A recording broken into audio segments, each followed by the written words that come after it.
वो मुसाफिर एक लंबे सफर के बाद ऐसी वादी में आ पहुंचा जिसका नाम किसी नक्शे में दर्ज न था। यहाँ की फिजा में एक अजीब सा तवाजुन था, ना खौफ पूरी तरह गालिब था, ना सुकून मुकम्मल, बस एक संजीदा खामोशी जो आने वाले को खुद से बाखबर कर देती थी। जैसे सूरज ढला, मुसाफिर को अपने पीछे कुछ चमकती रोशनी नजर आई। ये जिन्नों की बस्ती थी, जहाँ जिन्नात सदियों से आबाद थे। ये बस्ती पत्थर और मिट्टी से नहीं बनी थी, बल्कि उसूलों और कवानीन से कायम थी। यहाँ हर जिन एक खास जिम्मेदारी के साथ जीता था।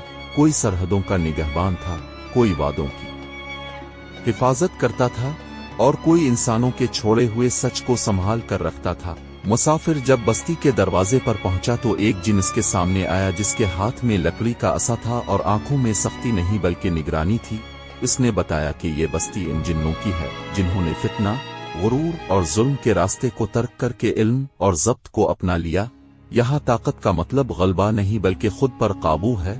मुसाफिर को बस्ती में दाखिले की इजाजत मिली तो उसने देखा कि गलियां सीधी नहीं थीं, बल्कि दायरे की शक्ल में घूमती थीं, ताकि कोई भी सीधा चलकर खुद को मरकज ना समझे।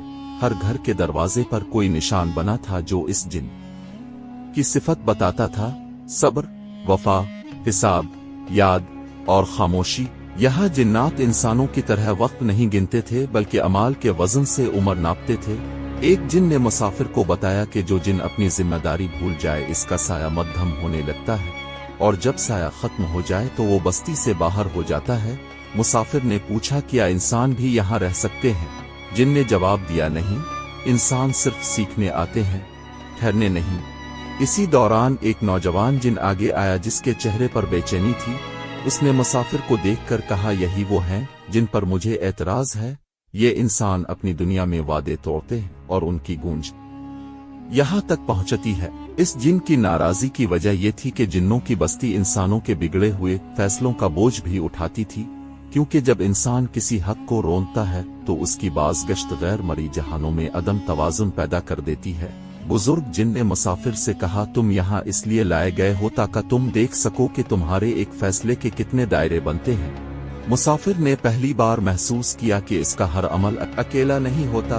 वो बस्ती के एक हिस्से में गया जहाँ जिन्नात खामोश बैठे थे। ये वो जिन थे जो इंसानों की नियतों को परखते थे, ना अमल को ना नतीजे को, सिर्फ नियत को। यहाँ बोलने की इजाजत नहीं थी, क्योंकि नियत आवाज से नहीं समझी जाती।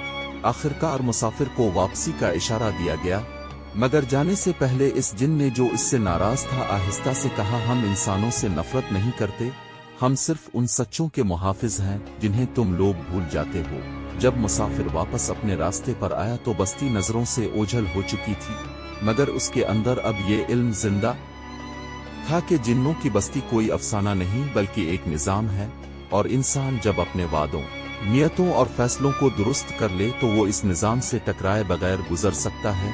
और वो मुसाफिर इस समझ के साथ मुख्तलिफ रास्तों से गुजरता हुआ आगे बढ़ गया कि हर दुनिया नजर आने वाली नहीं होती, मगर हर दुनिया का हिसाब जरूर होता है।